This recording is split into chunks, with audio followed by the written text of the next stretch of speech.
Hey everyone, welcome to Raj economics and commerce classes. मैं हूं नीरज कुमार और आज मैं आप लोगों के बीच आ गया हूं न्यू इकोनॉमिक रिफॉर्म का नेक्स्ट वीडियो को लेकर के। इसके पिछले वीडियो में मैंने बतलाया था कि न्यू इकोनॉमिक रिफॉर्म या न्यू इकोनॉमिक पॉलिसी 1991 क्या है, क्यों जरूरत पड़ा, वो सब के बारे में मैंने बताया था। ठीक है, मुझे उम्मीद है आप लोगों ने वो वीडियो जरूर देखा होगा। नहीं देखे हैं तो प्लेलिस्ट का लिंक मैं डिस्क्रिप्शन में दे रहा हूं, जाके उसे जरूर देखिएगा, है ना। तो उसमें मैंने बताया था कि न्यू इकोनॉमिक रिफॉर्म के अंतर्गत लिबरलाइजेशन, प्राइवेटाइजेशन एंड ग्लोबलाइजेशन किया गया था। ठीक है, तो चलिए अब हम लोग डिटेल में देखते हैं आज, है ना, कि लिबरलाइजेशन क्या है, प्राइवेटाइजेशन क्या है, ग्लोबलाइजेशन क्या है ना। देखिए, ये एक बहुत ही इंपॉर्टेंट सेक्शन है, इससे अक्सर सवाल एग्जाम में आते हैं। ठीक है, अगर हम लोग बात करें लिबरलाइजेशन का, ठीक है, तो इसका क्या मीनिंग है। इसका सिंपल सा मीनिंग है कि जो इंडस्ट्रीज हैं, जो प्रोड्यूसिंग यूनिट्स हैं, उसे फ्रीडम देना, है ना। जो पहले डायरेक्ट या फिजिकल कंट्रोल जो गवर्नमेंट के द्वारा इंपोज किया जाता था, उस कंट्रोल्स में कमी करना। क्योंकि देखिए, गवर्नमेंट जब बहुत ज्यादा कंट्रोल करती है ना, तो इंडस्ट्रीज जो हैं उतने अच्छे से फ्रीडम फ्री होकर के वर्क नहीं कर पाते हैं। हर चीज में उसे लगा रहता है भाई इसमें सरकार का क्या रूल आ जाएगा, क्या कानून आ जाएगा, तो वो प्रॉब्लम करता था। तो अब गवर्नमेंट ने डिसाइड किया under the new economic reform, है ना, कि ये जो कंट्रोल्स है उसे रिड्यूस किया जाए, जो जरूरत ना हो उसे हटाया जाए, है ना, जो जिसका नीड है सिर्फ उसी को रखा जाए। ठीक है, कहता है प्रियर टू 1991 गवर्नमेंट जो है वो काफी तरह के कंट्रोल्स को इंपोज करके रखा था। कैसा कंट्रोल, जैसे आप इंडस्ट्रीज खोल रहे हैं तो आपको लाइसेंस लेना अनिवार्य होगा। ठीक है, फॉरेन एक्सचेंज पे कंट्रोल करता था, इंपोर्ट करने के लिए लाइसेंस लेना पड़ता था, बहुत इन्वेस्टमेंट भी कर रहे हैं तो उसमें भी रिस्ट्रिक्शंस होता था। क्लियर, ये सारी समस्याएं थी और इसके कारण एक प्रॉब्लम हो रहा था कि करप्शन बहुत हो रहा था, अनड्यू डिले हो रहा था, इनएफिशिएंसी इकोनॉमी में आ रहा था। ठीक है, तो ये जो समस्याएं थी प्रियर टू 1991 उसे रिमूव किया गया अंडर न्यू इकोनॉमिक रिफॉर्म 1991 में, और वो था लिबरलाइजेशन का कॉन्सेप्ट। और इसमें क्या किया गया, देखिए, अगर हम लोग बात करें इकोनॉमिक रिफॉर्म लिबरलाइजेशन के अंतर्गत क्या क्या किया गया, ठीक है, वो बात करें तो पहला नंबर है डीरेगुलेशन ऑफ इंडस्ट्रियल सेक्टर। ठीक है, मैंने क्या कहा, लिबरलाइजेशन का मीनिंग होता है जो गवर्नमेंट उतना कंट्रोल करती थी फिजिकल या डायरेक्ट, उसे कमी करना। ठीक है, तो क्या क्या किया गया उस लिबरलाइजेशन के अंतर्गत उसे इफेक्टिव बनाने के लिए। तो सबसे पहला था डीरेगुलेशन ऑफ इंडस्ट्रियल सेक्टर, है ना। जैसा कि आपको पता है, पहले जब 1956 का जब इंडस्ट्रियल पॉलिसी बना था उसमें काफी सारे सेक्टर थे, ठीक है, जिसमें कहा गया था कि लाइसेंस लेना बहुत ही अनिवार्य, मतलब मैंडेटरी होगा, आप अगर प्राइवेट सेक्टर इंडस्ट्री स्टैब्लिश कर रहा है तो। ठीक है, कहा गया था कि कुछ सेक्टर 17 इंडस्ट्रीज ऐसे थे जो सिर्फ और सिर्फ सेंट्रल गवर्नमेंट ही उसे स्टैब्लिश कर सकता था। ठीक है, लेकिन अब डीरेगुलेशन ऑफ इंडस्ट्रियल सेक्टर के अंतर्गत क्या किया गया, अब लाइसेंस लेना सिर्फ 5 इंडस्ट्री के लिए कंपलसरी किया गया 1991 के पॉलिसी में। किसमें, लिकर मींस अल्कोहल, सिगरेट, है ना, defence equipments, right, industrial explosive and dangerous chemicals. ठीक है, ये सब चीजें को अगर इंडस्ट्री स्टैब्लिश हो रहा है तो लाइसेंस लेना अनिवार्य है, अन्यथा लाइसेंस फ्री, है ना।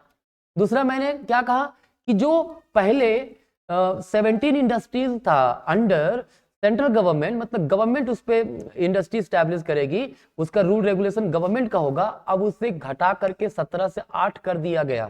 ठीक है, वहीं 2010-11 में और कमी करके मात्र अभी प्रेजेंट में 2 कर दिया गया। वो क्या है, एटॉमिक एनर्जी और रेलवे। ये 2 ऐसे सेक्टर है जो under the government rule regulation complete रूप से सरकार का आता है। ठीक है, इसमें किसी प्रकार का प्राइवेटाइजेशन अभी फिलहाल नहीं है ना। अब अगर बात करें और क्या किया गया, कहता लिबरलाइजेशन का मतलब मैंने कहा था ना कि implied freedom for the industries to import capital goods with the view of upgrading their technology. मतलब अब वो फ्री थे, अब वो बेहतर टेक्नोलॉजी इंपोर्ट कर सकते थे फॉरेन से, है ना। इसके अलावा permission was no longer required, है ना, अब परमिशन की आवश्यकता नहीं था। कब? From the government to enter into international agreement for the import of technology. पहले अगर आप किसी प्रकार के टेक्नोलॉजी वगैरह को इंपोर्ट कर रहे थे तो गवर्नमेंट से परमिशन की आवश्यकता थी, अब वो परमिशन हटा दिया गया, ठीक है, अब फ्री थे वो। क्लियर? और मार्केट को, जो पहले पूरा तरह से मार्केट को कंट्रोल गवर्नमेंट कर रही थी, उस पर भी छूट दिया गया। कहा गया कि जो मार्केट है, ठीक है, अब उसमें प्राइस वगैरह का डिटर्मिनेशन जो होगा वो कैसे डिटरमाइन होगा? डिमांड और सप्लाई के द्वारा। उसी कहा गया market has been allowed to determine the price, ठीक है। ये डीरेगुलेशन अंडर इंडस्ट्रियल सेक्टर था। क्लियर? और लिबरलाइजेशन के अंतर्गत क्या किया गया? फिनेंशियल सेक्टर रिफॉर्म किया गया, है ना। आरबीआई, जो पहले आरबीआई हमारे कंट्री का सेंट्रल बैंक का नाम है, ठीक है, reserve bank of India, right. इसका काम, ये रेगुलेटर के रूप में काम करता है, मतलब रेगुलेट करता था, कानून मतलब पूरा तरह से शिकंजा कस के रखता था।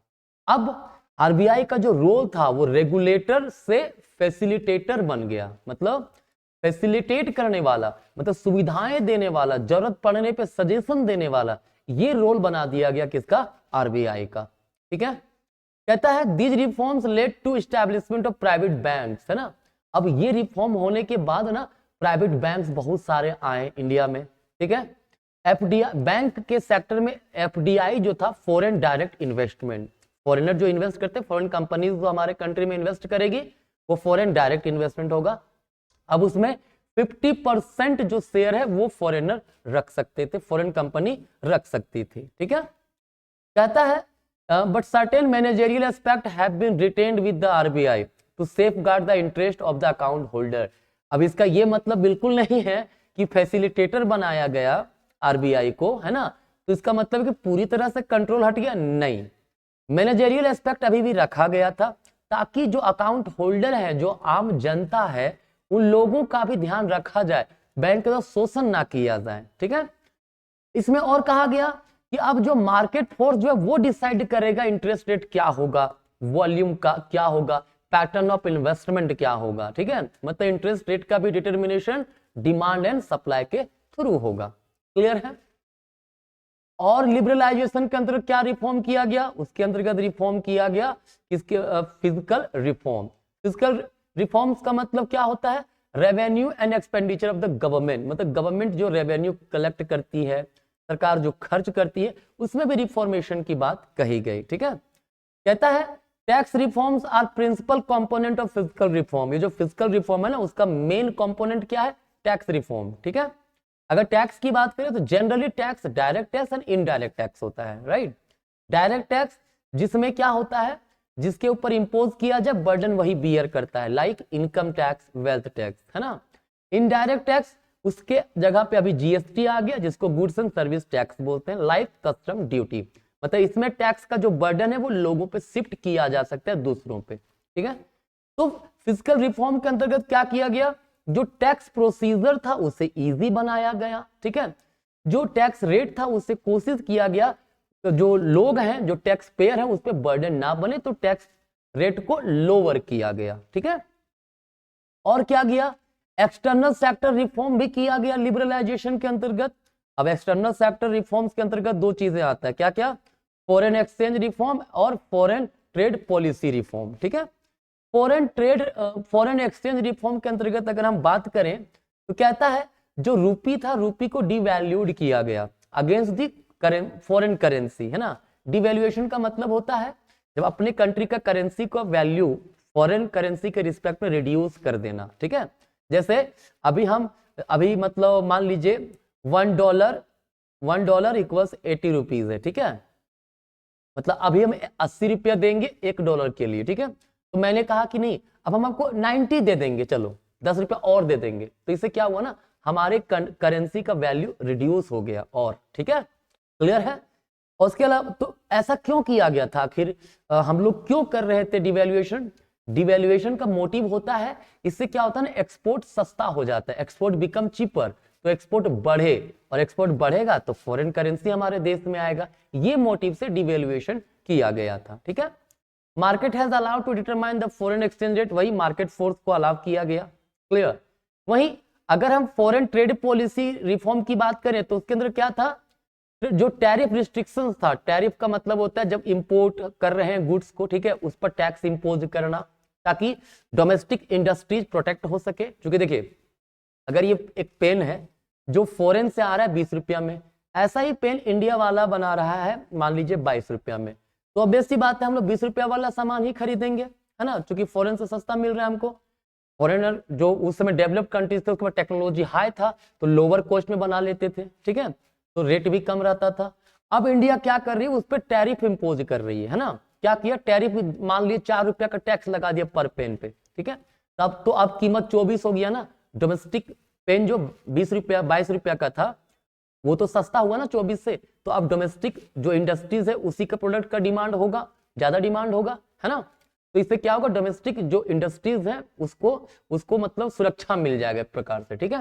ये टैरिफ वगैरह की बात किया गया है ना, कहता है। लेकिन टैरिफ में किस तरह का बात किया, कहता है टैरिफ रिस्ट्रिक्शन जो था वो कंसिडरेबली मॉडरेट किया गया, मतलब नॉर्मल रखा गया। अब थोड़ा सा फ्री फ्लो होने दिए, फॉरेनर को भी फॉरेन गुड्स भी आने दे ताकि हमारा गुड्स विदेश में बिक सके, ठीक है। ध्यान रखिएगा, रेदर विद जो इंडिया एक्सपोर्ट करता था, ठीक है, उसको उस पर जो टैरिफ था या इंपोर्ट था उस पर जो टैरिफ था उसको हटाया नहीं, याद रखिएगा, टैरिफ को दूर नहीं कर दिया गया, उसको मॉडरेट किया गया, ठीक है, ताकि थोड़ा सा मतलब फ्री फ्लो कंट्री में एक्सपोर्ट इंपोर्ट हो सके, ठीक है। कहता है instead of policy of protection to domestic industry now there is a policy of survival of the fittest, है ना।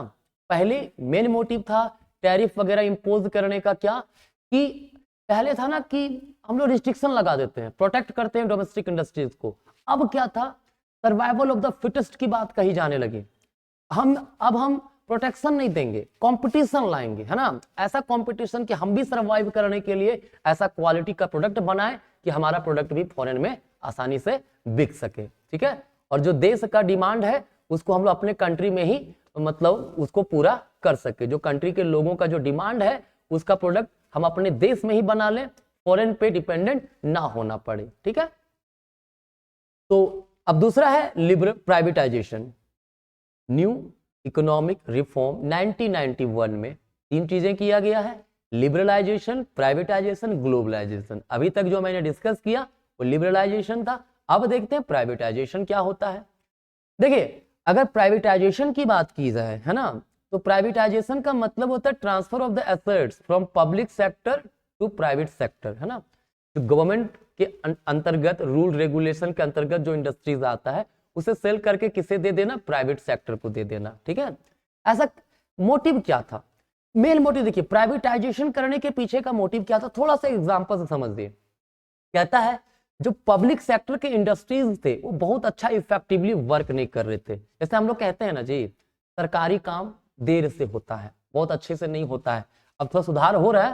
पहले ऐसा था कि सरकारी काम हो तो बार बार दफ्तर जाते रहिए, काफी लेट लगता था, ठीक है। तो वही, लेकिन क्या हुआ ना कि जब उस तरह से इंडस्ट्रीज रहे, है ना, तो वो फॉरेन कंपटीशन कहाँ दे पाएगा, फॉरेन इंडस्ट्रीज को कंपटीशन कहाँ दे पाएगा, है ना, सही से प्रोडक्शन नहीं हो रहा था, प्रॉफिट नहीं हो रहा था, लॉस हो जा रहा था, ठीक है। तो गवर्नमेंट ने सोचा कि क्यों ना इसे प्राइवेट कर दिया जाए, क्योंकि जब एक प्राइवेट एंटिटी के पास वो इंडस्ट्री आएगा, ठीक है, तो वो कोशिश क्या करेगा, वो कोशिश करेगा अपना प्रॉफिट मैक्सिमम करना। जैसे मैं कोई इंडस्ट्रीज को लेता हूं, मैं एक इंडिविजुअल हूं, मैं प्राइवेट सेक्टर हो जाएगा वो, तो मेरा मोटिव क्या होगा, प्रॉफिट मैक्सिमम करे। और मेरा प्रॉफिट कैसे मैक्सिमम होगा, जब हम अपने प्रोडक्ट को ज्यादा से ज्यादा बेच पाए। और ज्यादा कब बेच पाएंगे, जब क्वालिटी बेटर देंगे, ठीक है। जब क्वालिटी बेटर रहेगा तो हम तो कंपटीशन कर सकते हैं ना फॉरेन कंपनीज के साथ। तो ये एक मोटिव था किसका, प्राइवेटाइजेशन का, ठीक है। प्राइवेटाइजेशन में एक इसमें ना एफडीआई का इनफ्लो भी होने लगा, क्योंकि अब प्राइवेटाइजेशन था, फॉरेन इंडस्ट्रीज भी आ सकते थे आराम से इंडिया में, ठीक है। फॉरेन कंपनी भी यहाँ के कंपनी का इक्विटी वगैरह परचेज कर सकते थे, ठीक है। तो इससे एफडीआई का बहुत ही इनफ्लो होना शुरू हुआ, ठीक है। यहाँ पे एक टर्म बहुत ही होता है डिसइन्वेस्टमेंट, है ना। डिसइन्वेस्टमेंट का मतलब क्या होता है, मतलब privatisation of public sector enterprises, है ना। क्या होता है डिसइन्वेस्टमेंट, कि जो प्राइवेट सेक्टर इंटरप्राइजेस है उसका पार्ट को सेल कर दिया जाए, कुछ पार्ट, है ना, या कुछ, उसे हम लोग बोलेंगे डिसइन्वेस्टमेंट। जैसे सरकार ने क्या किया, 100 परसेंट शेयर है सरकार के पास। क्या किया, मान लीजिए सरकार को लग रहा है कि नहीं बहुत पूरा का पूरा मैनेज हमसे नहीं हो रहा है, तो क्यों ना इसका 70% हम बेच दें, किसको, पब्लिक को, प्राइवेट पब्लिक को, ठीक है। तो 70% जब सेल हो गया, सरकार के पास अब 30% ही बचा एसेट्स, है ना। 70% का एसेट जो है वो किधर ट्रांसफर हो गया, प्राइवेट सेक्टर के पास, ठीक है। तो ये हो गया डिस इन्वेस्टमेंट। सरकार ने पहले से इन्वेस्ट किया था 100 रुपीज का, मतलब 100% का, 70% अब बेच दिया गया सरकार के द्वारा, किसको, प्राइवेट सेक्टर, पब्लिक को, है ना। तो उससे क्या हुआ, 70% का डिस इन्वेस्टमेंट हो गया। क्लियर है, तो ये होता है डिस इन्वेस्टमेंट, है ना। इसको क्रिटिसाइज भी किया गया। क्या क्रिटिसाइज किया गया कि एसेट्स ऑफ पीएसयू जो था ना अंडर वैल्यूड था, मतलब जो पब्लिक सेक्टर इंटरप्राइजेस को बेचा गया, पब्लिक सेक्टर अंडरटेकिंग्स को, जिसका डिसइन्वेस्टमेंट किया गया, ठीक है, उसका एक्चुअल रेट सरकार को नहीं मिला, सरकार ने सस्ते में बेच दिया, ठीक है। कहता है the money from disinvestment were diverted to meet the shortage in the government revenue rather than the creating of new assets. जो सरकार ने डिसइन्वेस्टमेंट किया ना, कहा जाता है वो डिसइन्वेस्टमेंट का यूज हम कर सकते थे नए एसेट्स को फॉर्म करने में, लेकिन क्या किया सरकार ने उसका डिसइन्वेस्टमेंट किया, जो सरकार को शॉर्टेज पड़ रहा था ना रेवेन्यू में, उसको फुलफिल करने में। जो सरकार को खर्चा करना था 100 रुपया, रेवेन्यू मात्र आया 60 रुपया, तो 40 रुपया खर्चा, 40 रुपया और घट रहा ना, तो डिसइन्वेस्टमेंट वाला अमाउंट इसी में खर्च में ही लगा दिया गया। मतलब जो रेवेन्यू में शॉर्टेज था उसको फुलफिल करने में ये पैसा को यूज किया गया, ना कि न्यू एसेट्स का फॉर्मेशन में, ठीक है। यहां तक कोई दिक्कत नहीं है। चलिए आगे देखते हैं तीसरा टर्म ग्लोबलाइजेशन, है ना। ग्लोबलाइजेशन का मतलब क्या होता है, सिंपल सा इसका मीनिंग है integrating the economy of a country with the economies of other country. जैसे इंडिया का इकोनॉमी को अदर कंट्रीज के साथ इंटीग्रेट करना, जोड़ना, मतलब फ्री फ्लो ऑफ ट्रेड हो सके, आसानी से ट्रेड यहां वहां हो सके, कैपिटल का भी फ्लो आसानी से हो सके, दिस इज ग्लोबलाइजेशन, ठीक है। मतलब ग्लोबलाइजेशन होने से क्या है ना कि जब पूरा वर्ल्ड, पूरा दुनिया एक मार्केट बन जाता है, ठीक है। जैसे इंडिया में, अब इंडिया मान लो किसी दूसरे कंट्री के साथ कनेक्टेड नहीं है, तो इंडिया के जो प्रोड्यूसर्स है जो भी प्रोड्यूस करेंगे अपने ही देश में करेंगे, वो विदेश में तो कर नहीं पाएंगे, ठीक है। तो मार्केट सिर्फ इंडिया ही रहेगा उन प्रोड्यूसर्स के लिए। लेकिन अगर ग्लोबलाइजेशन हो जाए तो वो प्रोड्यूसर जो इंडिया में है उसके लिए मार्केट पूरा दुनिया बन जाएगा, बड़ा मार्केट मिलेगा, ज्यादा प्रॉफिट वगैरह अर्निंग होगा, ठीक है। This is globalisation, clear. इसमें एक टर्म बहुत ज्यादा यूज था, आउटसोर्सिंग, है ना। कहता है एक ये जो ग्लोबलाइजेशन है ना उसका एक आउटकम है, क्या, आउटसोर्सिंग। इसका क्या मतलब है, it refers to a system of hiring business services from the outside world. जैसे इंडिया में मान लीजिए एक डॉक्टर की जरूरत है, हड्डी के डॉक्टर की जरूरत है, ठीक है, इंडिया में नहीं है, तो अब तो ग्लोबलाइजेशन है, सब कंट्री एक दूसरे से कनेक्ट हो रहे हैं, यहाँ से वहां ट्रेड इजिली हो सकता है, फैक्टर भी यहाँ से वहां जा सकता है, तो हम लोग हायर कर सकते हैं। जो डॉक्टर, कोई हड्डी का अच्छा डॉक्टर होगा, उसे ज्यादा जितना पैसा उसके देश में मिल रहा है उतना तो यहाँ पे आएगा नहीं, उसे कुछ ज्यादा पैसा दे करके हम उसे अपने कंट्री में ला सकते हैं। This is outsourcing. कहता है this services include call centres, ठीक है, कॉल सेंटर वगैरह बोलते हैं, फिर transcription, clinical advice, teaching, coaching वगैरह वगैरह जो है इसमें शामिल होता है, ठीक है। कहता है इंडिया जो है ना आउटसोर्सिंग में बहुत ज्यादा बढ़ चढ़ के हिस्सा ले रहा है। इंडिया से आउटसोर्सिंग बहुत हो रहा है, इंडिया के लेबर भी विदेश में जा रहे हैं काफी ज्यादा। और ऐसा क्यों जा रहे हैं, क्योंकि यहाँ पे इंडिया में लेबर सस्ता में मिल जाता है, कम रेट पर स्किल्ड लेबर काम करने के लिए रेडी हो जाते हैं, ठीक है। इसके अलावा कहा था इंडिया में आईटी सेक्टर में काफी ग्रोथ हुआ है, ठीक है, तो लोग आईटी सेक्टर का नॉलेज अच्छा खासा है, तो फॉरेन कंपनीज उनको इनवाइट करता है अपने पास आने के लिए।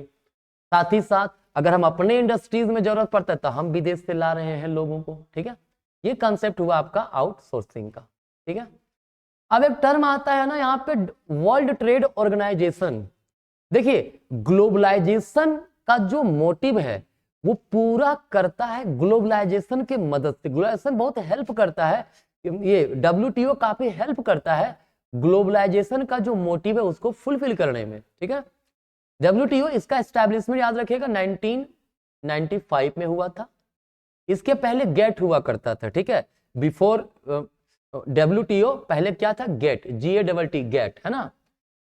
तो ये जो वर्ल्ड ट्रेड ऑर्गेनाइजेशन है, ये ऐसा एक्सपेक्ट किया जाता है कि काफी इंपॉर्टेंट रोल प्ले करेगा किसमें, ग्लोबलाइजेशन में। कैसे कैसे सपोर्ट करेगा, फ्री ट्रेड के लिए प्रमोट करेगा, इंटरनेशनल मार्केट में फ्री ट्रेड के लिए कंट्रीज को कन्विंस करेगा, है ना। मतलब कैसे, बाय रिड्यूसिंग टैरिफ, है ना, टैरिफ वगैरह सबको कम करने बोलेगा, ठीक है, कोई किसी पर रिस्ट्रिक्शन ना लगाए। इससे क्या होगा, पूरा इंटरनेशनल मार्केट जो है वो एक कॉम्पिटिटिव मार्केट बनेगा। जो भी कंट्री, जो भी प्रोडक्ट जो अच्छा बना रहा होगा, अच्छे क्वालिटी का बना रहा होगा, उसका सेल ज्यादा होगा, बड़ा मार्केट मिल जाएगा हर एक कम इकोनॉमी को, ठीक है। तो इस तरीके से एक्सपेक्ट किया जाता है कि WTO ग्लोबलाइजेशन में मदद करेगा, ठीक है।